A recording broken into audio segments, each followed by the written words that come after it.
Bisan kung na why face-to-face nga klase kanong tuiga apan DepEd Lapu-Lapu nang hire og dugang magtutudlo.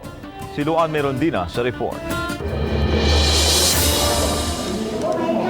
Gisusi ni DepEd Division City of Lapu-Lapu OIC Marcelita Dignos ang Bangkal National High School ganihang buntag. Kini aron sa pag-finalize sa mga pagpangandam alang sa ipahigayong online English proficiency exam sa mga teacher applicants. Ang Bangkal National High School usa sa 5 ka mga tunghaan sa Lapu-Lapu City nga mao'y magsilbing venue. Matod ni Dignos, tungod sa taas nga percentage sa enrollment, nanginahanglan sila og kapin sa gatos ka mga magtutudlo. Gamay ang enrollment sa private school because they are flocking into the public school. So mao nang ni more than 100% na gani ang atong public schools. Bisan kung online ang exam, apan gikinahanglang personal nga moadto sa venue ang mga teacher applicants. Hinuon gipahimutang na ang mga health protocols nga ipatuman. Sa wala pa ang pandemic, mamahimong maka-accommodate og 45 ka mga tinunan kining computer lab dinhi sa junior high. Apan tungod kay gikinahanglang ipatuman ng social distancing, 20 lang ka mga examinees ang mutik dinhi.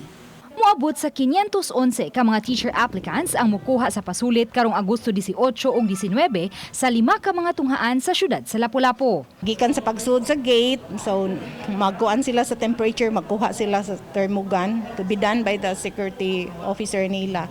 Pagsud na sila triage didto nga wherein among gi-require ang mga health officers namo, mga nurses.